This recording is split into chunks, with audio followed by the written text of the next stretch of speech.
नमस्कार, मी स्नेहा. आपण पाहताय साम टीव्ही. साम संजीवनी या आरोग्य विशेष कार्यक्रमामध्ये तुम्हा सगळ्यांचं मी स्वागत करते. बदलता हृदयरोग, वृद्ध आणि तरुणही याच्या विळख्यात या विषयावर आपण चर्चा करणार आहोत आणि त्यासाठी आपल्या साम टीव्हीच्या स्टुडिओत आलेले आहेत उशक्काल अभिनव सुपर स्पेशालिटी हॉस्पिटलच्या कार्डियाक सर्जरी टीमचे कार्डियाक सर्जरी डिपार्टमेंटचे प्रमुख कार्डियाक सर्जन डॉक्टर अमोल भोजे. सरांचं स्वागत करूया. सर, तुमचं स्वागत आमच्या शोमध्ये. नमस्ते. सरांशी ओळख करून देते थोडक्यात. डॉक्टर अमोल भोजे यांच्याकडे या हॉस्पिटलच्या कार्डियाक टीमची जबाबदारी आहे. तसंच हृदय शस्त्रक्रियेतील स्पेशलायझेशनसाठी डॉक्टर अमोल हे एम्समध्ये गेले होते. त्यांनी 3 वर्ष प्राध्यापक आणि सहप्राध्यापक म्हणून सुद्धा काम पाहिलेलं आहे. लंडनच्या रॉयल कॉलेज ऑफ सर्जनमधून त्यांनी FRCSची पदवीसुद्धा संपादित केलेली आहे आणि अलीकडेच त्यांनी युरोपीय बोर्ड प्रमाणित कार्डियाक सर्जन होण्यासाठीची युरोपियन बोर्डाची परीक्षा सुद्धा उत्तीर्ण केलेली आहे. चांगल्या मार्कांनी ही परीक्षा त्यांनी उत्तीर्ण केलेली आहे. तसंच ते दिल्लीच्या मणिपाल हॉस्पिटलमध्ये सल्लागार म्हणून सुद्धा कार्यरत होते. मग त्यांनी आपल्या जन्मभूमीकडे परत येण्याचा निर्णय घेतला आणि कोल्हापूर इथल्या एका हॉस्पिटलमध्ये त्यांची सेवा सुरू केली. त्यांनी हृदयरोग शस्त्रक्रिया हा विभाग सुद्धा या हॉस्पिटलमध्ये स्थापन केलेला आहे आणि महाधमनी विच्छेदनासारख्या अतिशय गुंतागुंतीच्या शस्त्रक्रिया असे सर्जरी सुद्धा डॉक्टर परफॉर्म करतात. आता त्यांनी उशक्काल अभिनव सुपर स्पेशालिटी हॉस्पिटलद्वारे सांगलीत आपली सेवा देणं सुरू केलेलं आहे. त्यांचं मुख्य उद्दिष्ट हे आहे की उशक्काल अभिनव सुपर स्पेशालिटी हॉस्पिटलमध्ये पूर्णपणे विकसित केलेली हृदयरोग शस्त्रक्रिया सेवा स्थापित करणं, ज्यामुळे सगळ्या वर्गातील सगळ्या प्रकारच्या हृदयरुग्णांना अतिशय गुंतागुंतीची ज्यांची प्रकरणं आहेत हृदयरुग्णांची त्यांची पूर्तता करता येईल. त्यांना चांगली फॅसिलिटी, वर्ल्ड क्लास फॅसिलिटी या हॉस्पिटलद्वारे दिली जाईल. तसंच मिनिमली इन्व्हेजिव्ह की होल कार्डियाक सर्जरी, तसंच महाधमनी शस्त्रक्रिया आणि लहान मुलांची, विशेषतः लहान मुलांची हृदयरोग शस्त्रक्रिया जी आहे ही मुख्य डॉक्टरांची कार्यक्षेत्र आहेत.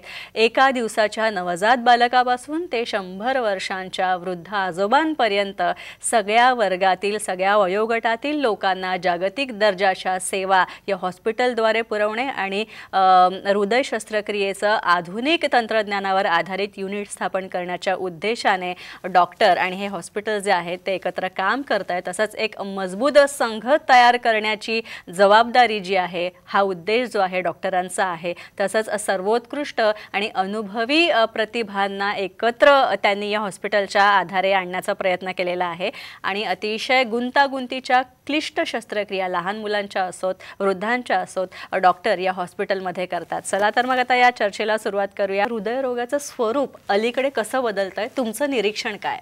आत्ताच्या काळात आम्ही बघतो की तरुण मुले 20, 30, 40 वर्षाचे माणसे दे सकम टू हार्ट अटॅक्स.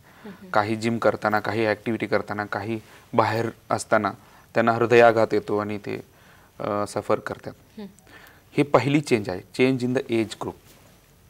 दुसरी चेंज हे आहे की पहिले पुरुषांमध्ये हा जास्त कॉमन होता, पण अलीकडच्या काळामध्ये स्त्रिया आणि पुरुष सेम अफेक्शन होते. काही हार्मोनल चेंजेस असू शकतात, स्ट्रेस फॅक्टर असू शकतो, ज्यामुळे पुरुष आणि स्त्री इक्वली अफेक्टेड होते. तिसरं शिफ्ट म्हटलं तर अलीकडच्या काळात अर्बनाइज्ड एरियामध्ये हे हार्ट डिसीज वॉज कॉमन. गावाकडे लोक हेल्दी होते, पण आता असं नाही आहे. गावाकडे उलट जास्त झालेले आहे. पेस्टिसाइड यूज असू शकतो, केमिकल फॅक्टर असू शकतो, हे प्रदूषण असू शकतो, पाण्याचं प्रदूषण असू शकतो. हे सगळ्या फॅक्टरमुळे गावाकडे पण त्याचं प्रभाव वाढलेले आहे. लास्टला सांगायचं असेल तर पहिलं असं म्हणत होते आम्ही की जे कोणी काम करत नाही, जे कोणी ऑफिस जॉब करतात, जे ॲक्टिव्ह नाही आहेत, त्यांच्यामध्ये हार्ट डिसीज जास्त आहे. पण अलीकडचं आता गेल्या 2 वर्षात आम्ही बघतो की इवन ॲक्टिव्ह असलेले माणसे पण ह्याच्यामध्ये बळी पडतात. काही जिम करताना जातात. मग कुठं ना कुठं तरी एक मेजर शिफ्ट झालेली आहे हा रोगमध्ये, हा विकारमध्ये, ज्याकरिता ह्याचं पॅटर्न चेंज होत चाललेले आहे. हृदयविकाराचं स्वरूप जे बदललं आहे त्याच्या मागे हे बदल होण्याची कारण काय आहे? जीवनशैलीमध्ये आमचं फूड हॅबिट्स येतात, आमचे दुसरे हॅबिट्स येतात, लाईक टोबॅको चिविंग, स्मोकिंग. तिसरं आमचं ॲक्टिव्हिटी लेवल्स कसं आहे ते, आमची मानसिक हेल्थ म्हणजे ताणतणाव, स्ट्रेस हे सगळं येतं. आणि डायबिटीस आणि हायपरटेन्शन हे दोन्ही पण रोग आहेत, पण पुढे जाऊन कधी ना कधी ते हार्ट डिसीजमध्ये कन्वर्ट होतात. त्याची प्रमाण भरपूर वाढलेली आहे. हे सगळे फॅक्टर्सला धरून हे बदलाव जे काय घडलेलं आहे हे सगळं मेन फॅक्टर्स आहे. त्याच्यामध्ये फूडबद्दल सांगायचं असेल तर पूर्वी आम्ही प्रिझर्व्ड फूड आणि पॅकेज्ड फूड फार कमी खायचो. आमचं vegetable consumption was very high in earlier days. पण आता कसं झालेलं आहे की most in any person in his life दिवसात एकदा आम्ही कुठलं ना कुठलं तरी एक packaged food in any some form we consume. काही नाही तर मिल्कमध्ये जे काही प्लास्टिक ह्याच्यामध्ये मिल्क येतो ते तरी कन्झ्युम करतो. व्हेजिटेबलचं आमचं कन्झम्पशन फार खाली गेलेलं आहे. तसेच नॉन व्हेजिटेरियनचं वाढलेले आहे. आणि westernized foods we are very much affected by the western culture. जे काही वेस्टर्न फूड्स आहेत, त्यांचे स्पायसीस आहेत, त्यांचे स्वयंपाकची पद्धत आहे ते त्यांना बरं पडते, आम्हाला नाही. We are Indians and we should follow the Indian traditional Indian way of food consumption. आणि दुसरं म्हटलं तर टोबॅको चिविंग. टोबॅको चिविंग प्राधिकरण असू द्या, डॉक्टर्स असू द्या, काही NGOs असू द्या, everybody is working hard to control the tobacco consumption by the people. पण काही जेपर्यंत ते लोक जाणकार बनत नाहीत ते कमी नाही होणार. So that is also important factor for this changing pattern. आणि तिसरं म्हटलं तर प्रदूषण, वायू प्रदूषण असू द्या, जल प्रदूषण असू द्या, जे काही केमिकल्स असतात, सूट पार्टिकल्स असतात, they gets accumulated in our body. मग ते बॉडीमध्ये अक्युम्युलेट होत होत एक वेळ असं येते की आर्टरीज असू द्या, रक्तवाहिन्या सगळं बंद व्हायला सुरू होतात. ज्या वेळेला ते क्रिटिकल लेवलपेक्षा खाली जाऊन ते बंद होतात त्यावेळेला ते हार्ट अटॅक येतो किंवा हृदयविकार येतो. त्याच्यानंतर stress factor is one important thing. आजचं काळ असं झालेलं आहे की without stress you cannot live. तुमचं जॉब असू शकते, तुमचं फॅमिलीमधनं काही टेन्शन असू शकतात, हे सगळं टाळता येत नाही. म्हणजे आपलं stress has become a part of our life. पण एक महत्त्वाची गोष्ट हे आहे की त्या येणाऱ्या स्ट्रेसला आपण कसं मॅनेज करावं. That is most important thing to be thought of. म्हणजे आम्ही टाळू शकत नाही, पण येऊ दे, त्याला कसं मॅनेज करावं, सो दॅट आपल्याला काही नुकसान न सारखं कसं बनवावं त्याला. त्याच्यामध्ये काही योगा असू शकते, प्राणायाम असू शकते, वेगळे प्रकारचे रिलॅक्सेशन टेक्निक्स असू शकतात. We have to look for that. हे सगळं मोठमोठे प्रमाणे हे सगळं कारण आहेत. आणि मी सांगितलं की डायबिटीस आणि हायपरटेन्शन हे दोन्ही रोग आहेत, पण पुढे जाऊन कधी ना कधी ते हार्ट डिसीजमध्ये कन्वर्ट होते. आणि त्याची प्रमाण समाजात भरपूर वाढलेलं आहे. आता तुम्ही 50चं वरचं वयाचं माणसाला बघितले, आयदर त्यांना BP असतो किंवा शुगर असतो. म्हणजे असलं भरपूर कमी माणसं तुम्हाला भेटणार की त्यांना दोन्ही नाही आहे. मग ते पुढे जाऊन कधी ना कधी तरी ते हार्ट डिसीजला कन्वर्ट होतो. असंही एक निरीक्षण नोंदवण्यात आलेलं आहे की कोविड नंतर हृदयविकाराचा जो पॅटर्न आहे तो बदलत गेला. हृदयविकाराचं प्रमाण वाढलेलं आहे, हृदय या रुग्णांमध्ये वाढ झालेली आहे. यात कितपत तथ्य आहे? तुमचं निरीक्षण एकदम बरोबर आहे. म्हणजे कोविडच्या अगोदर आणि कोविडच्या नंतर आम्ही कम्पेअर केला तर हृदयविकारचे प्रमाण भरपूर वाढलेले आहे. जे काही पेशंट्स पूर्वी आम्ही बघायचो आणि आता आम्ही बघतो त्याच्या नंबरमध्ये पण आणि त्याच्या सिरियसनेसमध्ये पण दोन्हीमध्ये वाढ झालेली आहे. ह्याचं कारण कोविड असू शकते, असं काही आम्ही पिन पॉईंट सांगू शकत नाही. पण there are evidences to say that COVID is a main factor. एकतरी ते कोविडची काही व्हायरस असते, ते रक्तवाहिनीची आतली काही भिंत असतो त्याला खरडतो, त्याला एंडोथिलियम म्हणतात, एंडोथिलियल डॅमेज करतो. आणि दुसरं म्हटलं तर ज्या वेळेला कोविड चालू होता त्यावेळेला बरेच लोक ICUमध्ये ॲडमिट होते, त्यांना हाय डोज ऑफ स्टेरॉइड दिले गेले, रेमडेसिवीर दिले गेले. ही सगळं कारणामुळे त्यांचं कुठं ना कुठं तरी त्यांचं ते काही सिस्टम, बॉडीची जी सिस्टम होती ती डिस्टर्ब झाली. मग बरेच लोक डायबिटीस डेव्हलप केले, बरेच लोकांना हायपरटेन्शन झाला आणि तसंच बरेच लोकांना हार्ट डिसीज पण डेव्हलप झालेले आहे. हे एक सत्य आहे की आफ्टर कोविड हार्ट डिसीज भरपूर वाढलेला आहे. खरं आहे. नक्कीच.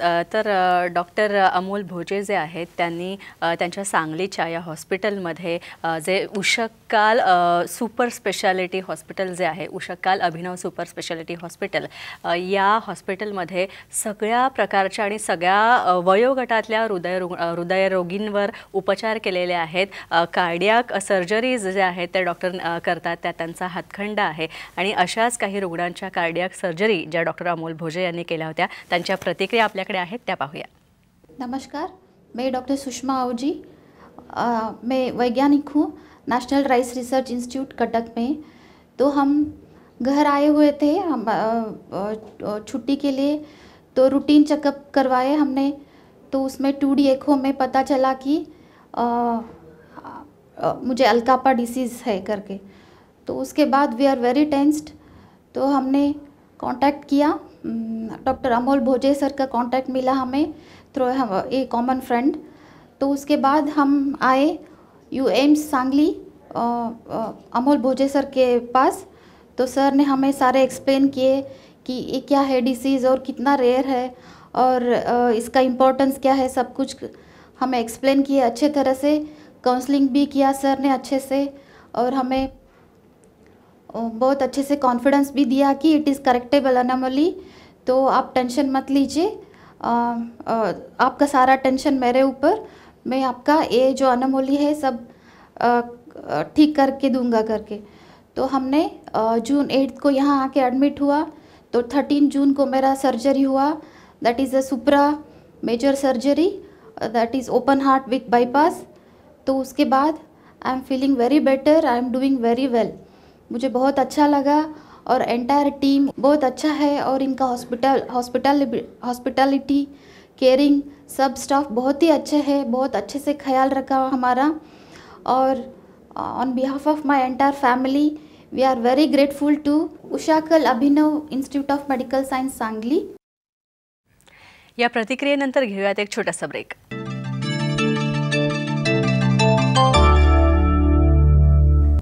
ब्रेकनंतर साम संजीवनीमध्ये आपलं स्वागत. हृदयविकाराचं स्वरूप कसं बदलतं आहे आणि त्याच्यावर कुठल्या कुठल्या उपचार पद्धती उपलब्ध आहेत याविषयी आपण डॉक्टर अमोल भोजे यांच्याशी चर्चा करतो आहे. अमोल भोजे हे कार्डियाक सर्जन आहेत. सरांशी आपण आणखी माहिती याविषयी जाणून घेऊया सरांकडनं. सर, आणखी एक की आता हे जे स्वरूप बदलतं आहे, तर हा हृदयविकार मुळात टाळण्यासाठी किंवा तो होऊच नये म्हणून आपण काय करायला हवं?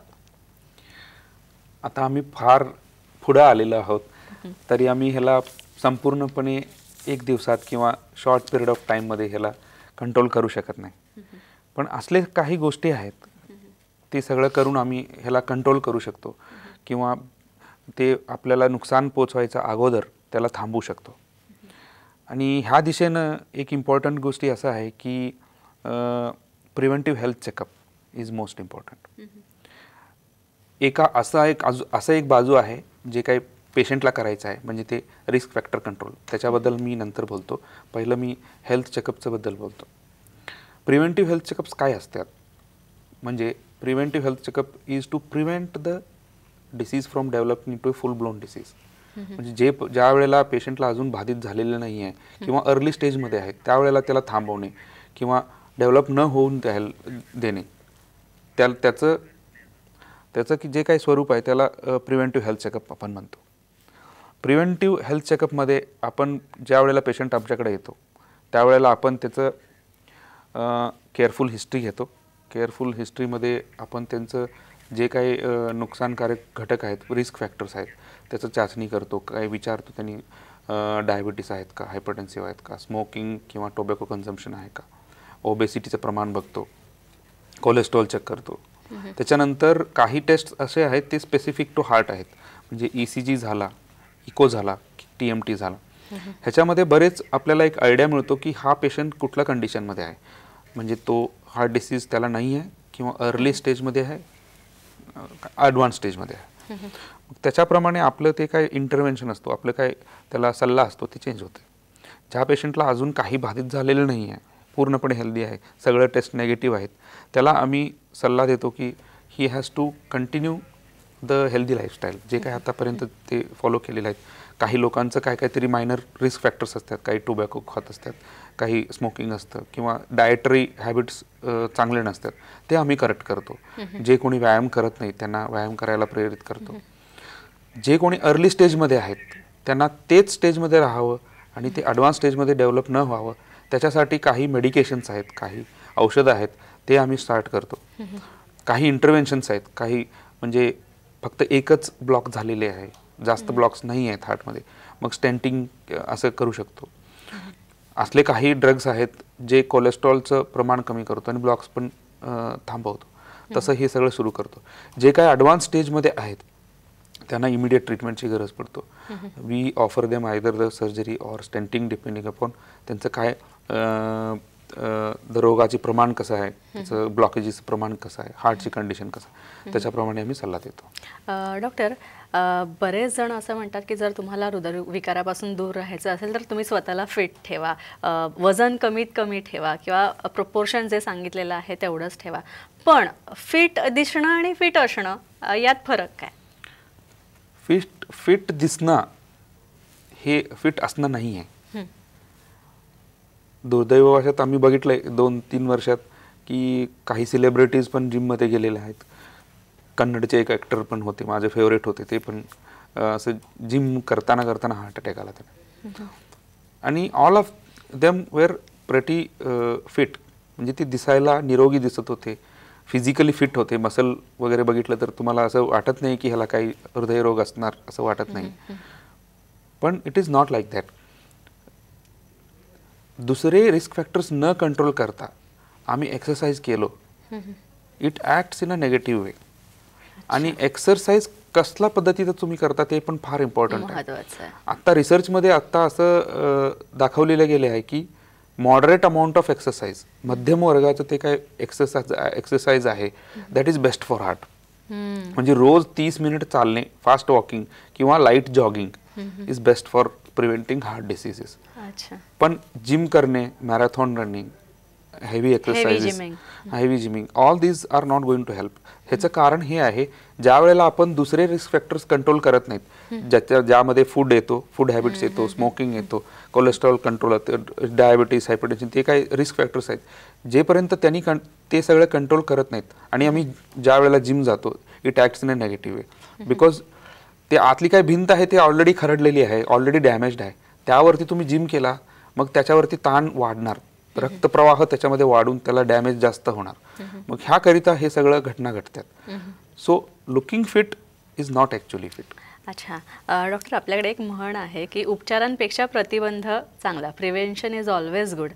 पण हृदयरोग टाळण्याच्या दृष्टीने जर आपल्याला हृदयरोगाला प्रतिबंध करायचा असेल तर अशा काही टेस्ट आहेत का किंवा चाचण्या आहेत का? हां, तेच ते एक ECG असतो, म्हणजे after the basic history taking and all other things, sugar testing झाला, BP चेक करणे, हार्ट रेट चेक करणे, ह्याच्या पलीकडचं स्पेसिफिक टू हार्ट 3 गोष्टी आहेत. ते एक ECG आहे, एक TMT आहे, ज्या टेस्टमध्ये आपण पेशंटला एक्सरसाइज करायला सांगतो आणि त्याच वेळेला एक ECG घेतो. मग आम्ही बघतो की हार्ट कसं वागते, एक्सरसाइजमध्ये हार्ट कसं वागते, एक्सरसाइज टॉलरेट करते नाही करते, ते सगळं बघतो.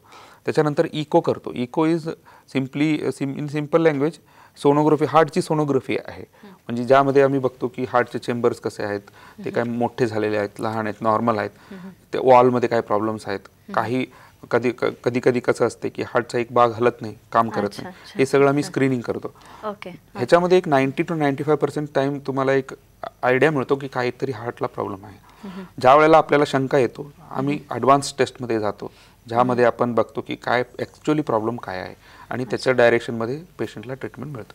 अच्छा, हृदयविकाराच्या बाबतीत असं म्हणता येतं की तुम्ही आयदर स्टेंट करा किंवा स्टेंट नाही तर मग सर्जरी करून घ्या. पण रुग्णांचा असाही कल असतो की नाही आम्हाला कापाकापी नको किंवा शस्त्रक्रिया नको, सर्जरी नको, योग्य काय? स्टेंट आणि बायपास सर्जरी दोन्हीचं प्रामुख्य वेगळं सिच्युएशनमध्ये आहे. असं म्हणू शकत नाही की एक चांगलं आहे आणि दुसरं वाईट आहे, असं नाही आहे. ज्या पेशंटला 3 किंवा 3 पेक्षा जास्त ब्लॉकेजेस असतात त्या पेशंटला बायपास सर्जरी बेस्ट आहे. ज्या पेशंटमध्ये लांब ब्लॉकेजेस असतात, लेंथ ऑफ ब्लॉकेजेस फार जास्त आहे किंवा कॅल्शियम फार जास्त जमा झालेली आहे, कुणाचं हार्ट फार कमजोर आहे, वीक आहे, हार्टची फंक्शन कमी आहे, पंपिंग कॅपॅसिटी कमी आहे, किंवा डायबिटीस अनकंट्रोल्ड आहे, हे सगळ्या ग्रुपमध्ये बायपास शस्त्रक्रिया चांगलं असतो. कारण ह्याचं लाईफ, पुढचं लाईफ कमीत कमी 20 ते 25 वर्ष मिळते तुम्हाला. ह्याच्यामध्ये स्टंट केलं तर स्टेंट जास्त दिवस चालत नाही. म्हणजे early blockages are known in these subset of patients. पण दुसरा भाग बघायला गेलं तर ज्या वेळेला पेशंटला अटॅक पडतो, हार्ट अटॅक होतो, पेशंटला चेस्ट पेन होतो आणि त्याचं कंडिशन एमर्जन्सीमध्ये, पेशंट एमर्जन्सीमध्ये येतो, त्याचा जीव वाचवायला स्टेंट इज द बेस्ट. ज्या वेळेला आपण सर्जरी नाही करू शकत, मग त्यावेळेला stent is life saving for that patient. दुसरं सबसेट म्हटलं तर ज्या पेशंटला लहान लहान ब्लॉकेजेस आहेत किंवा 2 पेक्षा कमी ब्लॉकेजेस आहेत, those patient do well with stenting. Stenting त्यांच्यामध्ये चांगलं असतो. आणि आता ब्लॉकेजेस जास्त असलेल्या पेशंटला bypass surgery is the option. अच्छा अच्छा. आणखी एकच छोटा प्रश्न असा की तुमच्या हॉस्पिटलमध्ये आणखी कोणत्या कोणत्या सुविधा उपलब्ध आहेत, थोडक्यात सांगा. आता आमच्या हॉस्पिटलमध्ये नवीन टेक्निक्स आम्ही घेऊन आलेले आहोत. त्याच्यामध्ये एक मिनिमली इन्व्हेसिव्ह कार्डियक सर्जरी हा एक नवीन प्रकारची टेक्निक आहे, सर्जिकल टेक्निक आहे, ते आम्ही सुरू केलेलं आहे आता. आणि त्याच्यामध्ये काय आहे की मोठं व्रण येत नाही, मोठं कापाकापी नसतो. छातीचं बाजूला एक लहान एक छिद्र करून त्यातनं दुर्बीण घालून, लांब लांब इन्स्ट्रुमेंट्स घालून आम्ही सगळं सर्जरी संपन्न करतो. ज्यामध्ये पेशंटचं वेदना आणि व्रण दोन्ही कमी असतं. इन्फेक्शन व्हायचे चान्सेस बरेच कमी आहेत. पेशंट लवकरात लवकर आपलं नॉर्मल रुटीन ॲक्टिव्हिटीमध्ये येतो. वज्ज उचलू शकतात, हेवी कामं करू शकतात. आणि आर्थिक दृष्ट्या पण येस आर्थिक दृष्टी सांगायचं असेल तर the people who are working, who are doing some jobs, they can join the job within 15 days. मग त्या दृष्टीनं ते हे झालेलं आहे. आणि दुसरं म्हटलं तर हे सगळं ट्रीटमेंट्स आम्ही सांगलीमध्ये अफोर्डेबल प्राईसमध्ये देतो. म्हणजे येस, आतापर्यंत हे सगळं ॲडव्हान्स ट्रीटमेंट्स मोठे मोठे शहरात अवेलेबल आहेत, पण तिथं खर्च जास्त येतो. पण सांगलीमध्ये we have tried our level best to cut down the cost so that the maximum number of patients can get benefit. नक्की. जर तुम्हाला सुद्धा असे काही हृदयविकार असतील, तुमच्या आप्त स्वकीयांना, नातेवाईकांना असे काही हृदयविकार असतील, तर तुम्ही सुद्धा सांगलीच्या उषक्काल सुपर स्पेशालिटी हॉस्पिटलमध्ये, उषक्काल अभिनव सुपर स्पेशालिटी हॉस्पिटलमध्ये जाऊ शकता आणि डॉक्टर अमोल भोजे यांना भेटून त्यांचा सल्ला घेऊन त्यांचा डायग्नोसिसद्वारे तुम्ही तुमच्या हृदयविकारावर उपचार करून घेऊ शकता आणि हृदयविकारापासून मुक्ती मिळवू शकता. डॉक्टर अमोल, तुम्ही इथे आलात त्यासाठी खूप खूप आभार. नमस्ते. थँक्यू. यानंतर इथेच थांबूया. पुन्हा भेटूया नवीन विषयांसह आणि नवीन तज्ज्ञांसह. तोपर्यंत नमस्कार.